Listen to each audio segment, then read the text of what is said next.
அனைவருக்கும் அன்பு வணக்கம். நண்பர்களை இன்னைக்கு வெள்ளிக்கிழமை இல்லையா, அதனால கேள்வி நேரத்தில் சந்திக்கின்றோம். கேள்வி நண்பர் பபித்து சாராவாள் அவங்க என்ன கேட்டிருக்காங்கன்னா, I have a question about Ramayana. ராமர் எதற்காக சீதையை காட்டுக்கு அனுப்ப வேண்டும் அப்படின்னு கேட்டிருக்காங்க. என்னை பொறுத்த வரைக்கும் நான் என்ன பார்க்குறேன் அப்படின்னா, இன்றைக்கி நாம் என்ன சொல்லிட்டு இருக்கோம், இந்த அரச பதவியில் இருப்பவர்கள், ஆட்சியில் இருப்பவர்கள், அதுக்கப்புறமா பொது வாழ்க்கையில் இருப்பவர்கள், இவர்களெல்லாம் தூய்மையானவர்களாக இருக்க வேண்டும், சந்தேகத்துக்கு அப்பாற்பட்டவர்களாக இருக்க வேண்டும் அப்படின்றத யாரும் ஒரு சிலர் தான் இன்றைக்கி கரடி மாதிரி கத்திட்ருக்கோம். ஆனால் அதை யாரும் கேட்கறது கிடையாது.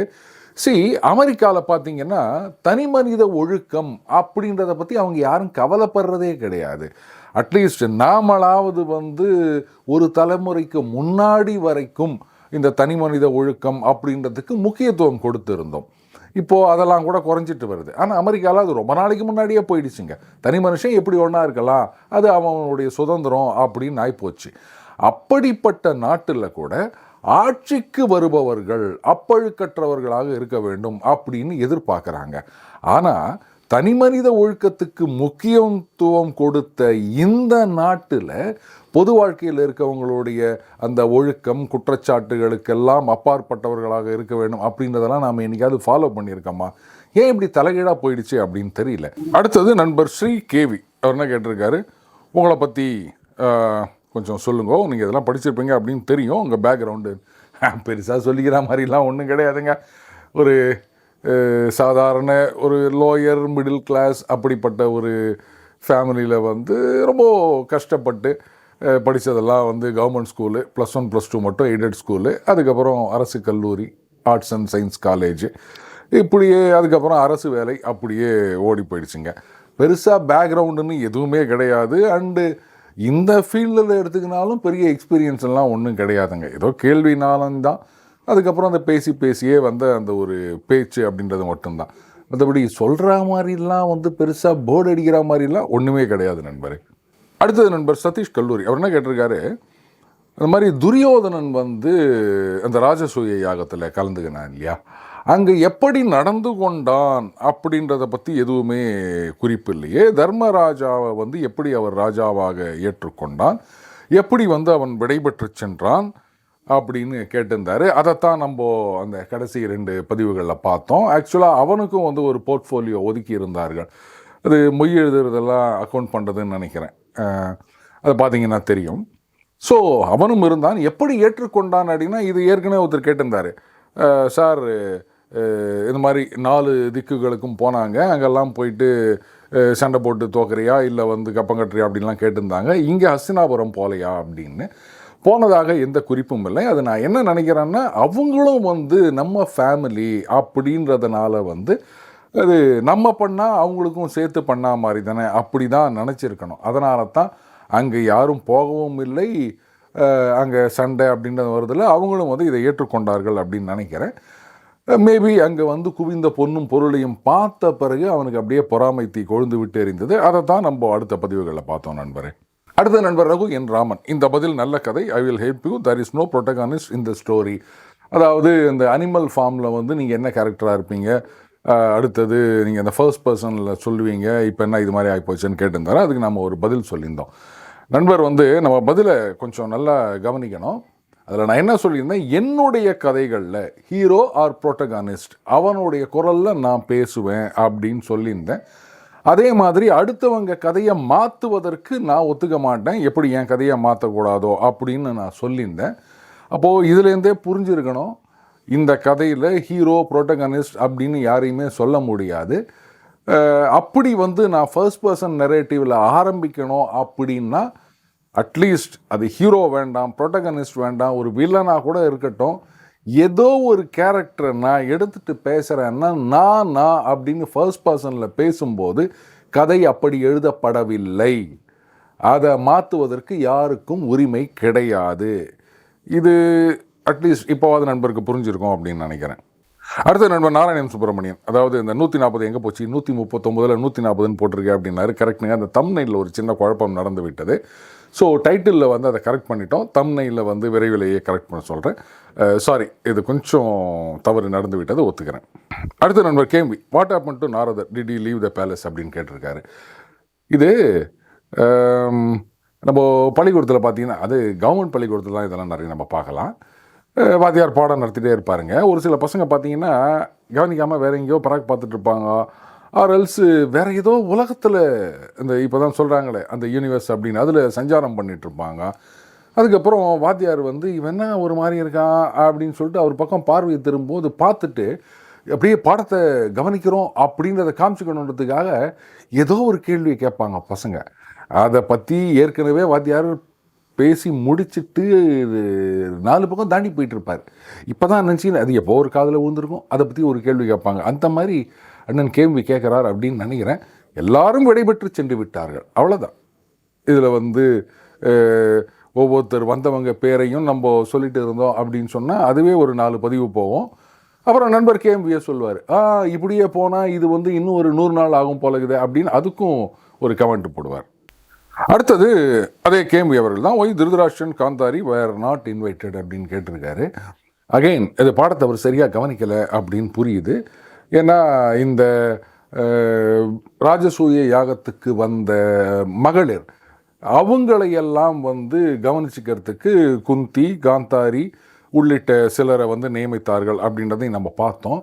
எப்படி அவங்கள கூப்பிடாம தான் இவங்க வந்தாங்களா, அண்டு திருதராஷ்டிரனுக்கு அழைப்பு விடுவதற்கு யார் போனாங்கோ அப்படின்றதையும் நம்ம பார்த்தோம். அப்போது திருதராஷ்டிரனுக்கு அழைப்பு இல்லாவிட்டாலும் காந்தாரி வந்தாங்க அப்படின்னு நம்ம சொல்கிறாரா? ஸோ அந்த பாடத்தை ஒழுங்காக கவனிக்க வேண்டும் மாணவர்கள், இல்லைன்னா அதுக்கப்புறம் பரீட்சையில் பாஸ் ஆக முடியாது. இது வாத்தியார் சொன்னது, இப்போ இல்லை. அடுத்தது நம்ம பழனி சுப்பிரமணியம். ஒன்று வந்து இந்த கும்பகோணம் பதிப்பகம் பற்றி கேட்டிருந்தாரு. அது அவருக்கு வந்து நான் வாட்ஸ்அப்பில் அதை பற்றி அனுப்புகிறேன் அப்படின்னு சொல்லிட்டேன். அடுத்தது மகாபாரதம் வந்து ஏகப்பட்ட கதாபாத்திரங்களோடு இருக்குது, அதனால் நீங்கள் வந்து ஒரு ஃபேமிலி ட்ரீ போட முடியுமா அப்படின்னு கேட்டிருக்காரு. இதுக்கு இன்னொருத்தர் வந்து ஆமாம் நல்லாயிருக்கும் அப்படின்னு இருக்காரு. ஐயா, இது வந்து சாத்தியமே கிடையாது.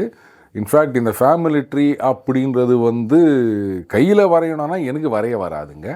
அடுத்தது இதையெல்லாம் நம்ம ஒரு சார்ட்டில் குறிக்கணும் அப்படின்னா கூட ஒரு மிகப்பெரிய சார்ட்டாக இருக்கும். ஸோ இல்லை, என்னுடைய தகுதிக்கும் சக்திக்கும் அது ரொம்ப சிரமம் நண்பரே. அடுத்தது நண்பர் கேள்வி, வி ஃபாலோ சனாதன தர்மம், அதாவது சனாதன தர்மத்தை ஃபாலோ பண்ணுறோம், ஆனால் விருந்தோம்பலை குப்பை தொட்டியில் போட்டுறோம் அப்படின்னு சொல்லியிருக்காரு. அப்படியா நண்பர் கேள்வி வந்து சனாதன தர்மத்தை பின்பற்றுகின்றாரா? இல்லை, இன்றைக்கி நிறைய பேர் வந்து சனாதன தர்மத்தை ஒழிப்போம் தான் சொல்லிட்டு இருக்காங்களே தவிர பின்பற்றுவோம்னு எத்தனை பேர் சொல்கிறாங்க அப்படின்றது தெரியல. சனாதன தர்மத்தை உண்மையிலேயே பின்பற்றினாங்க அப்படின்னு சொன்னால் இந்த விருந்தோம்பலையெல்லாம் யாரும் குப்பை தொட்டியில் போட மாட்டாங்க. இன்றைக்கி வந்து சனாதன தர்மத்தை பின்பற்றுகிறோம் அப்படின்னு சொல்கிறவங்க உண்மையிலேயே பின்பற்றுபவர்கள் அப்படி யாராவது இருந்து பாருங்கள் இவங்க விருந்தோம்பலை கடைப்பிடிக்கவில்லை அப்படின்னு நண்பர் சுட்டி காமிச்சா அப்போ இந்த கேள்வி பொருத்தமாக இருக்கும். சும்மா வாய் வார்த்தையாக சொல்கிறது, இல்லை சனாதன தர்மத்தை ஒழிப்போன்னு சொல்கிறது, இவங்களெல்லாம் போயிட்டு இவங்கெல்லாம் விருந்தோம்பல் கடைப்பிடிக்கலை பாரு அப்படின்னு இங்கே கொண்டு வந்து கேள்வி கேட்குறது சரியில்லைன்னு நினைக்கிறேன். அடுத்தது நண்பர் கேள்வி தான், கிருஷ்ணர் என்ன பண்ணார்? கம்சனை வதம் பண்ணார், தண்டவக்ரகன் வதம் பண்ணார், இது மாதிரி ஏராளமான வதம் பண்ணார். மக்களுக்கு என்ன பண்ணார் அப்படின்னு கேட்குறாங்க. இது ஒரு நம்ம தமிழ் கவிஞருடைய கவிதை வரிகள், கொலைவாளினை எடடா மிகு கொடியோர் செயல் அறவே அப்படின்னு. காவல்துறைன்னு ஒன்று இருக்குதுங்க. காவல்துறை என்ன பண்ணுறாங்க? ரெவென்யூ டிபார்ட்மெண்ட்டாவது வந்து இந்த டிசாஸ்டர் மேனேஜ்மெண்ட் போது வராங்க, அதுக்கப்புறம் வந்து இந்த உதவித்தொகை கொடுக்கறது, முதியோர் உதவித்தொகை, விதவை உதவித்தொகை, இதெல்லாம் ரெவென்யூ டிபார்ட்மெண்ட் மூலமாக தான் வருது. காவல்துறை என்ன பண்ணுறாங்க அப்படின்னு யாராவது கேட்டால் எப்படி இருக்கும்? அந்த மாதிரி இருக்குது இந்த கேள்வி. காவல்துறை இருப்பதனால தான் குற்றம் குறைகின்றது, குற்றம் செய்தவர்கள் தண்டிக்கப்படுகின்றார்கள். ரைட்டுங்க, குற்றம் பண்ணவங்களெல்லாம் பிடிச்சி உள்ளே போடுறீங்க, தண்டனை வாங்கி கொடுக்குறீங்க, மக்களுக்கு என்ன செய்கிறீங்க காவல்துறை அப்படின்னு யாராவது கேட்டால் சரி, அதுக்கு என்ன பதில் சொல்லுவாங்களோ அந்த பதிலையே வந்து கேள்வி அவர்களுக்கு சொல்லிடலாம் அப்படின்னு நினைக்கிறேன். என்ன செய்யலை அவர்? நல்லவர்களுக்கு அவர் நல்லதை செய்வார், கெட்டவங்களாக இருந்தால் அப்புறம் என்ன அவங்களுக்குலாம் ஒன்றுமே செய்யலை அப்படின்னு கேட்டால் அதுக்கு நான் என்ன பண்ண முடியும்? அடுத்தது, இது கடந்த வாரம் வந்து ஒரு கேள்வி, அதை நான் மிஸ் பண்ணிட்டேன்.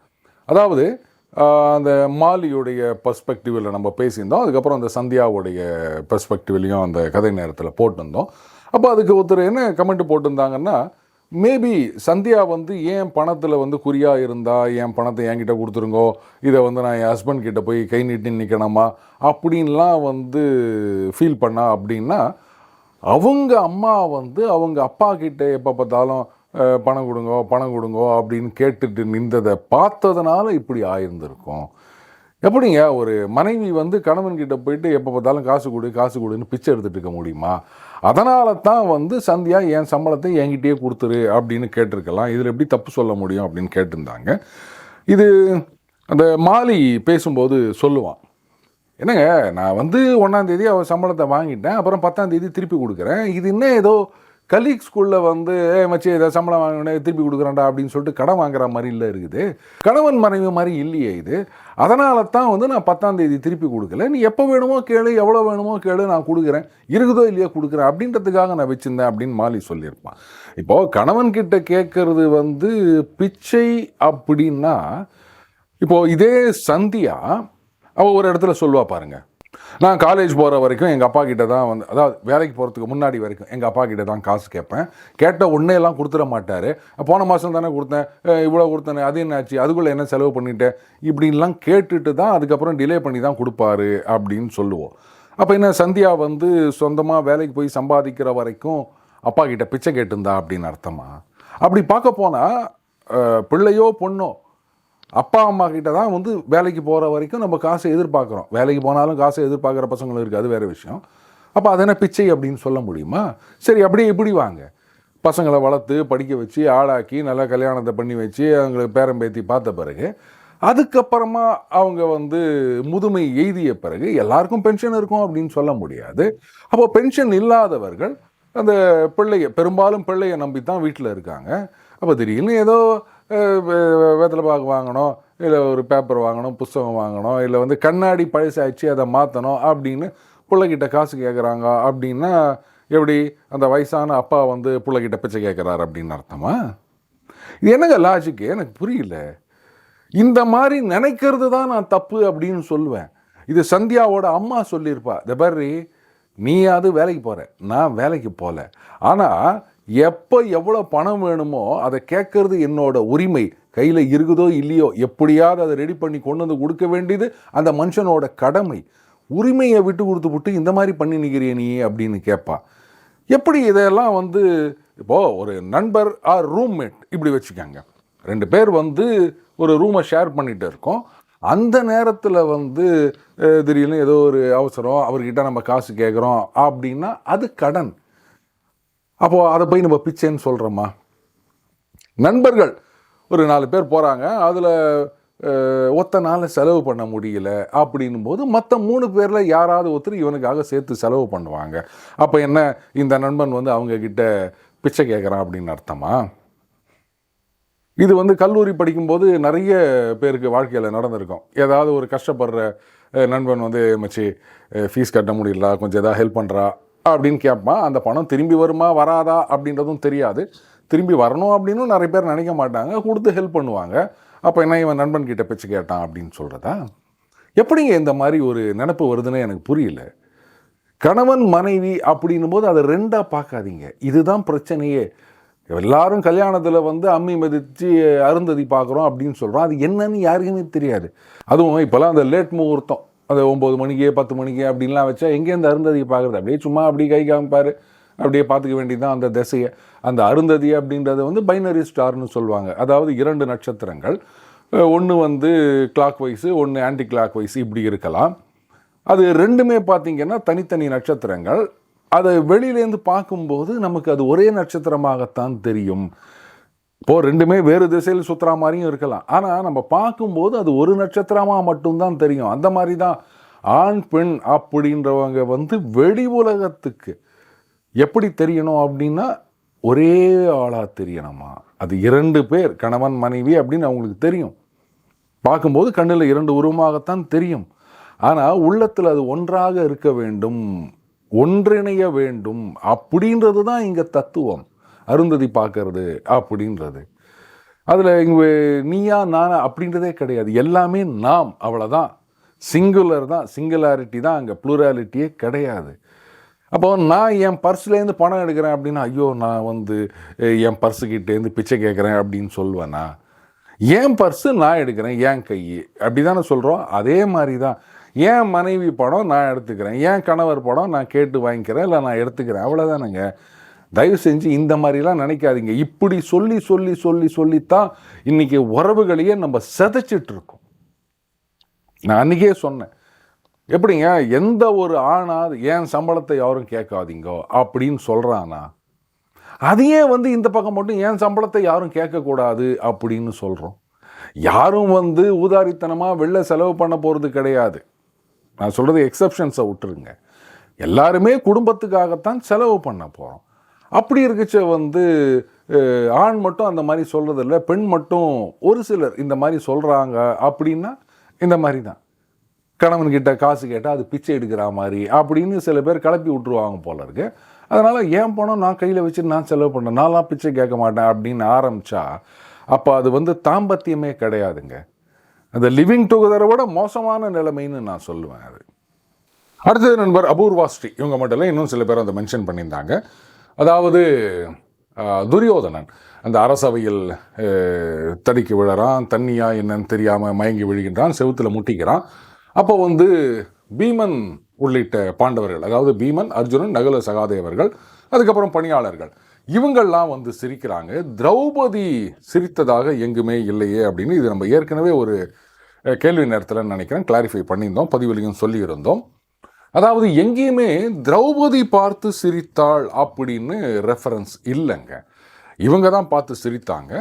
ஆனால் இந்த மகாபாரதத்துடைய ஒரிஜினல் ஒரு பக்கம் இருக்க, அதை இந்த சீரியல் எடுக்கிறவங்க, சினிமா எடுக்கிறவங்க அப்படின்னு ஆளுக்கு அவங்க இஷ்டத்துக்கு எதையோ சேர்த்துட்டாங்கன்னு நினைக்கிறேன். அதனால தான் இந்த மாதிரி ஆயிருக்கும் போல இருக்குது. மூலத்தில் இந்த மாதிரி இல்லை.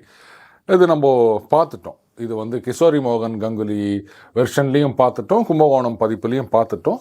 திரௌபதி சிரித்ததாக எங்குமே இல்லை. ஆனால் திரௌபதி சிரிச்சா அதனால தான், அது மட்டும் இல்லை, அதாவது அந்தகனது மகனும் அந்தகனோ, ஏன்னா திருதராஷன் அவர்களுக்கு கண்ணு இல்லை இல்லையா, அதனால் அவருடைய மகனும் கண்ணு இழந்து விட்டாரா அப்படின்ற மாதிரி எள்ளி நகையாடினாள் அப்படின்லாம் வருதுங்க. அதை வச்சு தான் பார்த்தீங்கன்னா பொம்பளை சிரிச்சா போச்சு, புகையில் விரிச்சா போச்சு அப்படின்னு ஒரு சொலவடையெல்லாம் கூட வர ஆரம்பிச்சிடுச்சு.